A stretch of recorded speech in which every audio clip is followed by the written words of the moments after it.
Hi guys, welcome back to my channel and to another video. I am here to talk you through my March TBR. We are finally in March. I can't believe we're in March already. It's just went by so quickly.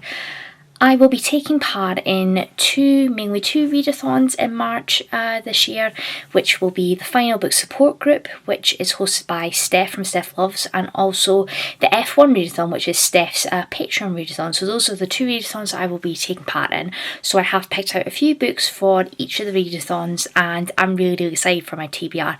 Now, I have actually hurt my shoulder a little bit, so some of the books I do physically own, but I can't get to them because of my shoulder, because they're up quite high and I don't want to hurt my shoulder anymore. So if I own the book but I haven't got it with me, I will just put a picture up of the said book. But that's just to mention that. But I have picked out a few books for each of the readathons and I'm really excited, so let's just crack on with the video.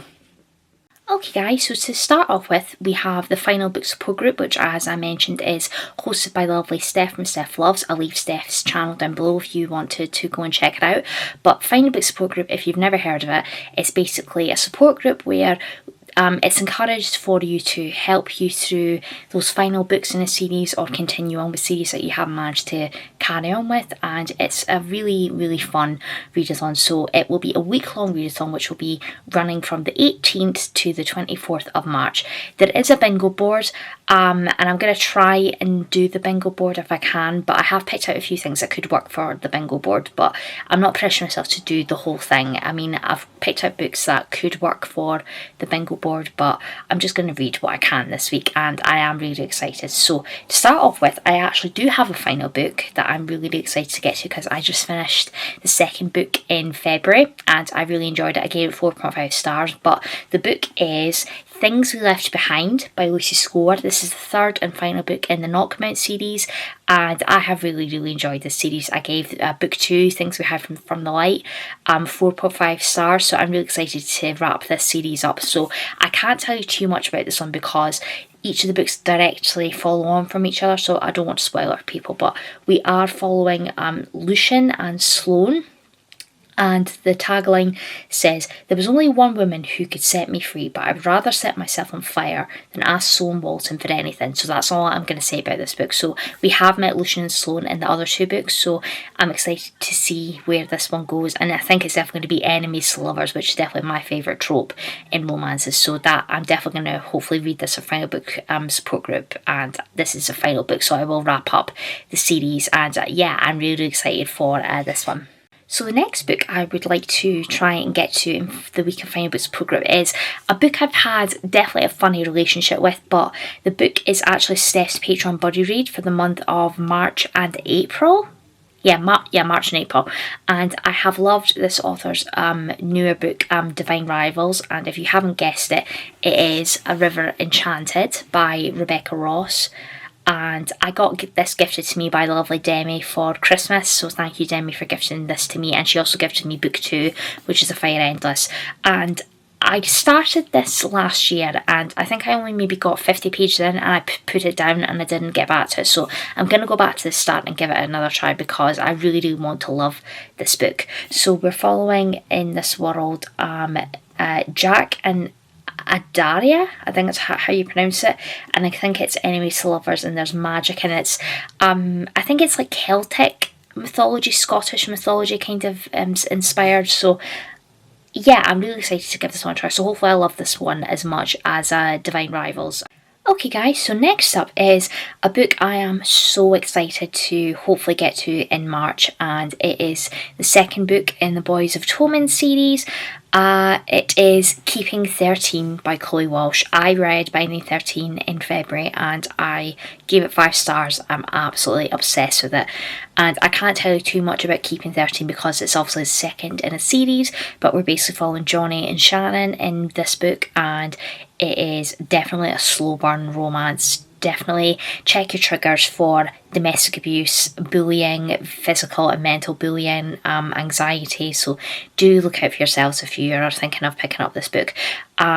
I have actually just sold my normal copies of the Boys from Tommen series because I wanted to get the American editions with the new American covers, and they are absolutely beautiful, so I have ordered them. It said it might take 4 to 14 days to come, so hopefully I will be able to get to it in March, and hopefully they come by the time Final Book Support Group comes around, because I do want to, because I'm desperate to read it.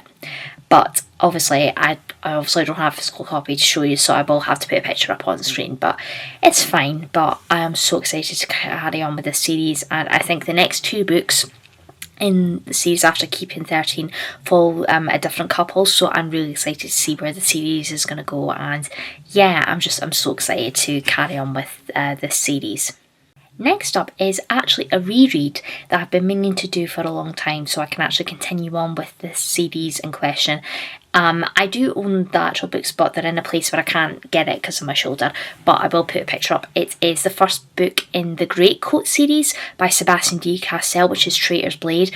I read Traitor's Blade, I think 2 years ago, and I absolutely loved it and gave 5 stars, but it's been way too long since I've left not continue on with the series, so I need to reread a bit. But we're following the Greatcoats, who are a group of mercenaries that worked for the king, I think. There's Falcio, Braste, and I can't remember the name of the third guy. That's terrible. So yeah, I think a reread is definitely needed, but I know this is one of Jade's favourite books of all time, so I'm really excited to get back into this world of the Greatcoats and actually carry on with the series and actually finish it off. I've read the first 2 books, which was Traitor's Blade and Night Shadow, so I definitely need to continue on with it, but I'm really excited, so hopefully I can get to that in March, and it should be quite a quick read because it is a reread for me, but yeah, I'm really excited to get back into the world of the Greatcoats. Next up is a book that I didn't manage to get to in February, but I'm definitely adding it onto my March TBR because I am really excited to get to this one. I know Steph has read this book and gave 5 stars, and Amanda, who actually recommended the book for me on my 12 Books and 12 Friends, absolutely loved this book and gave 5 stars, so I'm desperate to get to it. But the book is Still Beating by Jennifer Hartman. This is a dark adult contemporary romance, and we're following Cora and Dean, and they end up getting kidnapped together, and they have to figure out how to try and escape, and there is definitely a lot of trigger warnings in here, so do check your trigger warnings before picking this up. But I'm really excited, and it looks quite a fast read, but I think maybe because of the dark themes in here, I don't know how I'm going to feel about it, but I have heard really good things from Steph and Amanda, so fingers crossed I enjoy it, and I would like to maybe give her other books a try. There's a companion novel called Lotus, I think it's called. But yeah, I'm really excited to get to this one, and I do really like this cover. This is the new edition of it, and I actually do quite like it. So yeah, I will be picking that up hopefully for Final Book Support Group, or I will definitely be reading it in March. Next up is the first book in the series that I have been meaning to get to for so long, and I am shocked that I have not tried this series before because I think it's something that I will hopefully love. And I got gifted these books from Demi actually for, I think it was for my birthday. I'm pretty sure it's for my birthday, or I can't remember, but she did give them to me. So thank you, Demi, for gifting them to me. But it is the first book in the Cruel Prince series, the Folk of the Air series by Holly Black. I am shocked that I have not read this series before. I think it's to do with the Fae. I think there's Fae in here, but I don't know a whole lot about it, but I want to go in not knowing too much about it. But I know it's a very popular, beloved YA fantasy series that I've been meaning to get to for a long time, so I'm really excited to give this book a try, and hopefully if I enjoy it I will continue on with the series in April, fingers crossed. But yeah, I'm really excited, and I don't think I've read Holly Black. I think this will be my first Holly Black book, and I think this is definitely her most popular series, because I know Book of Night is definitely a divisive book. A lot of people loved it and a lot of people hate it. So I am excited to give this book a try, and hopefully I will enjoy it and carry on with the series. But yeah, The Cruel Prince I'm going to add on to my March TBR. Next up is a third book in a series, so this is definitely a continuation station for Final Book Support Group. Now, don't judge me for this, but I have been meaning to continue on with the series for ages and I haven't managed to do so, but I will be picking up the third book in the Wicked Villain series by Katie Robert, and the book in question is A Worthy Opponent. This is book 3 in the Wicked Villain series, and it is basically Disney smut. it's very, very steamy, dark fantasy romance, where we're following Disney villains and Disney heroes, where the hero ends up in a relationship with a villain and a worthy opponent. I don't know if you can tell from the cover, but we're following a Hook and Tinkerbell in here, and it is set within Carver City, I think it's called. Where it's like an underground kind of nightclub where Hades is in control of the city, and it's like a very mafia kind of style. But we're following Hook and Tink in here, and it says on the back, once upon a time I was a girl who believed in love and happily ever afters. Now the only thing I believe in is revenge. And I think in this one it mentions on the author's note that there is triggers for abusive relationships in here. Yeah, this book contains an abusive ex-partner, emotional, physical. Most of it happens in the past off-page, but it may be triggering for some readers. So do check your trigger warnings if you wanted to try the series. But, I mean, there isn't a lot of plot in here. It's just a lot of small, but it is a fun time. And I do want to continue on with the series because I think my favourite one so far has been Learn My Lesson, which was book 2, which was a Hades, Meg and Hercules story, which was interesting to say the least. But whenever I think of Hook, I just think of Killian from Once Upon a Time. If you know, you know. I absolutely adore that man. He's absolutely gorgeous. So yeah, I'm really excited to get to this one. Next up is another book I've had on my list to pick up for a very long time, and I'm really, really shocked that I haven't managed to get into this book yet, but I have heard a lot of good things about it, and it is Her Majesty's Royal Coven. I was about to say Wanted and Future Witches, that is a completely different book. Her Majesty's Royal Coven by Juno Dawson. I know that this has been out for a long time, but I managed to get the Waterstones edition off of Vinted with these really, really cool sprayed edges, bright yellow sprayed edges, and there's nothing under the dust jacket because I wasn't too keen on the Fairy Loot editions, to be honest, and I got a signed edition, which is quite cool. And I've also got book 2, which is the Shadow Cabinet, so hopefully if I enjoy this one I will go on to book 2. But we're basically following, it's a coven of witches known as Her Majesty's Royal Coven. They protect crown and country from magical forces and otherworldly evil, but the greatest enemy will come from within. There are whisperings of a prophecy that will bring the coven to its knees, and 4 best friends are about to be caught at the centre. Will Helena, Neve, Leone and Ellie be able to stop the prophecy before it's too late, or will the differences that have seen them grow apart since childhood be too great to overcome? Life as a modern witch was never simple, but now it's about to get apocalyptic.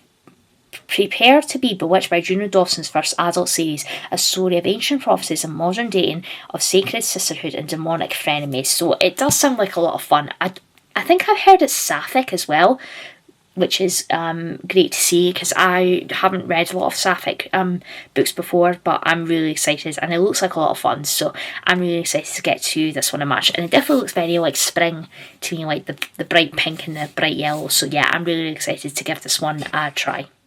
Okay guys, and another book that I am very keen to get to in March. I was actually meant to try to get this in January, but I never managed to get around to it.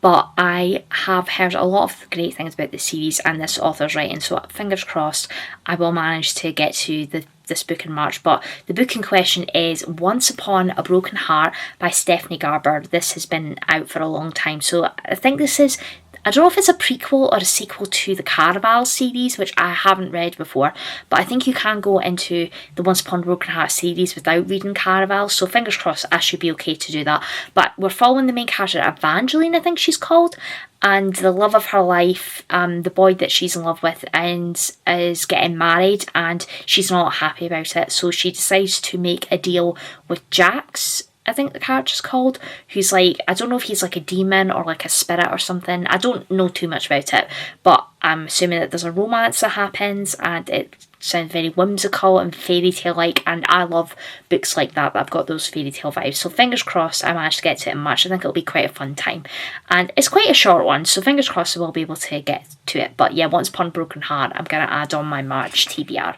And then obviously I'm going to throw in some manga in here just for some quick reads. So I am desperate to continue on with the Hat Italia manga that I have been loving. This is volume 4, and we're following in this manga a young girl called Coco who dreams of becoming a witch, and something happens in the first one where she gets whisked away by this character who is, I can't remember the character's name. I don't know if it'll tell me in here. She gets swept away by this older witch who takes her in and trains her as his apprentice, and there's a little coven of witches, and it's just a really fun, wholesome manga. So I'm really excited to continue on with this, and these covers are always just so stunning. I absolutely love them.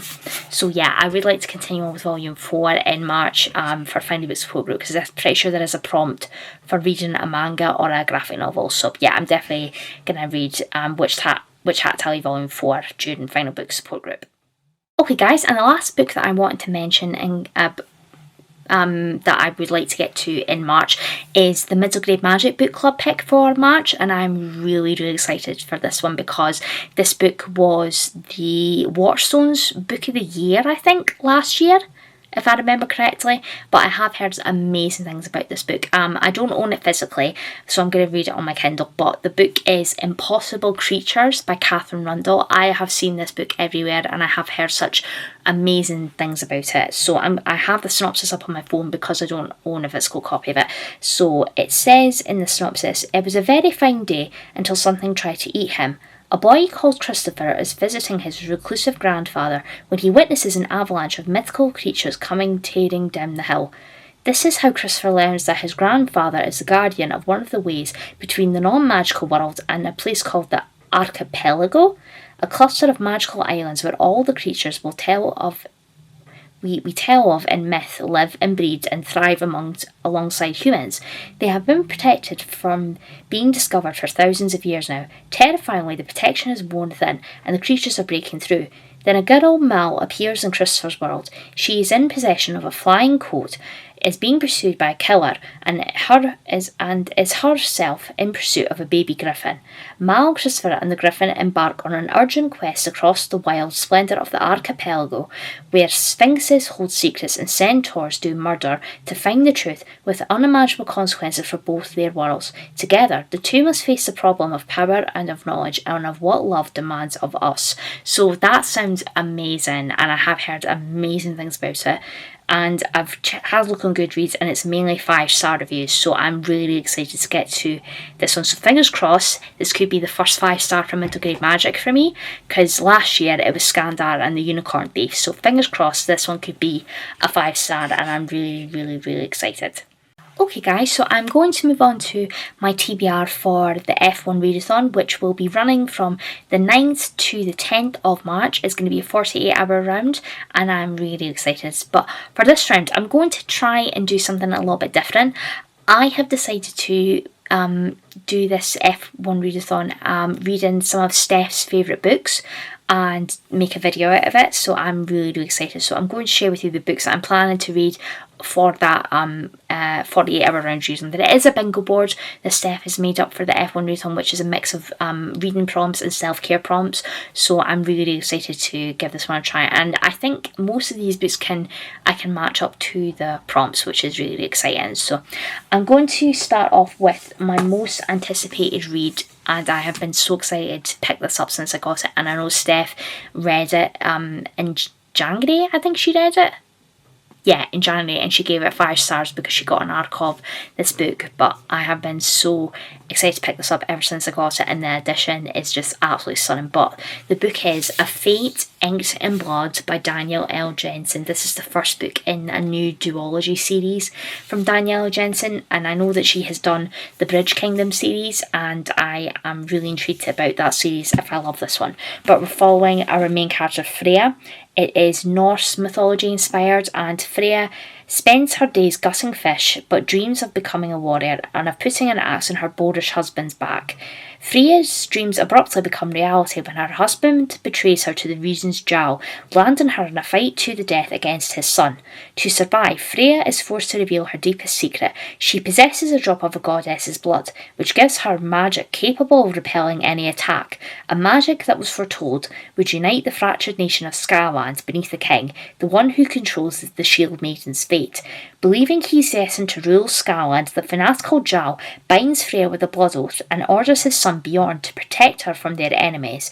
Desperate to prove her strength, Freya must train to fight and learn to control her magic, all while facing perilous tests set by the gods, except the greatest test of all may be resisting her forbidden attraction to Bjorn.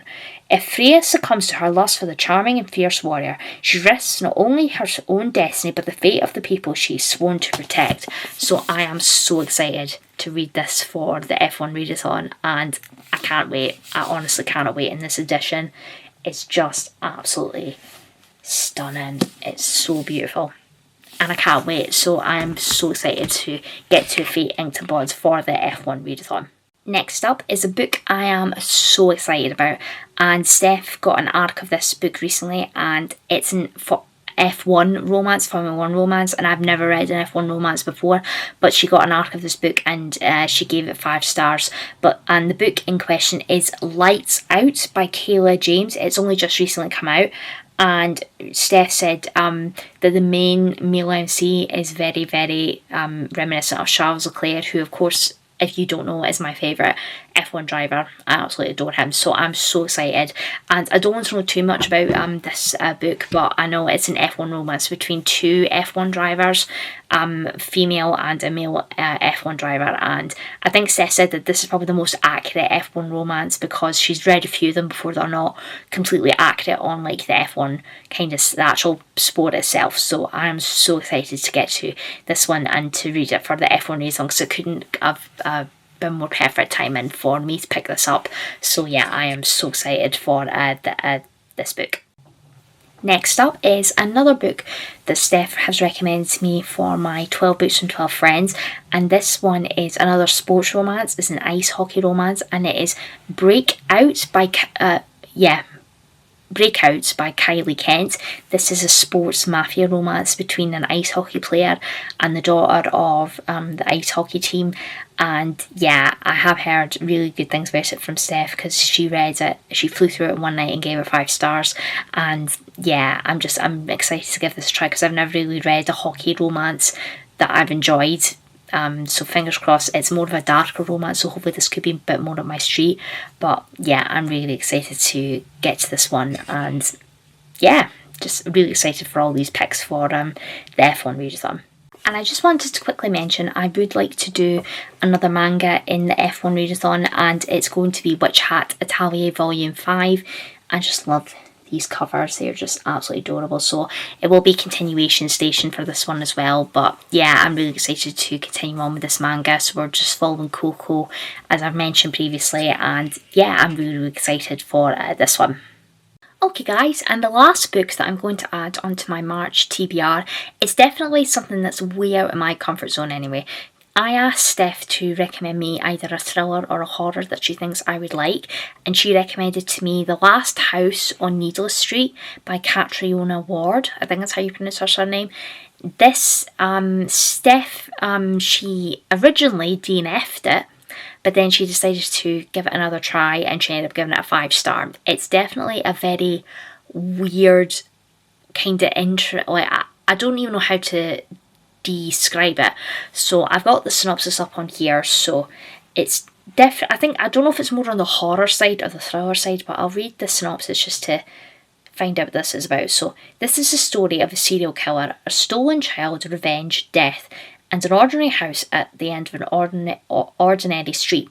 All these things are true, and yet they are all lies. You think you know what's inside the last house on Needless Street. You think you've read this story before. That's where you're wrong. In the dark forest at the end of Needless Street lies something buried, but it's not what you think. So that doesn't really tell me anything what this is about. And I'm pretty sure I've heard that you get a perspective from the main character's cat as well, which is a little bit odd.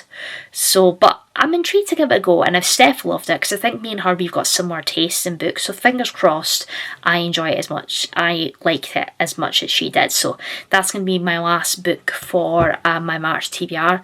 Oh, and before I forget, I'm going to quickly also add on, if I don't manage to get to it, it's not the end of the world, but I would like to read it for at least Finding Book Support Group or the F1 Readathon, but it is The Deal by Elle Kennedy. These are the brand new covers, which I think are actually really, really cute.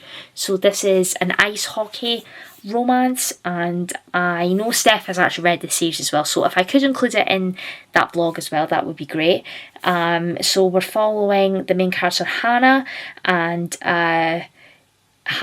Garrett, and that's all I really want to know about it. I don't want to know too much going into it, but I'm pretty sure it's like a YA romance, hockey romance, and it's the first book in the off-campus series. So yeah, I'm really excited to give this one a try. So that is all the books that I'm planning to read for my March TBR.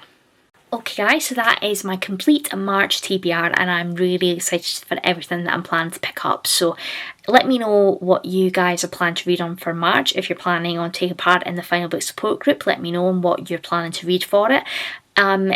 If you liked the video, give me a like and subscribe. I would really appreciate it. And I will see you all in my next video. Bye guys!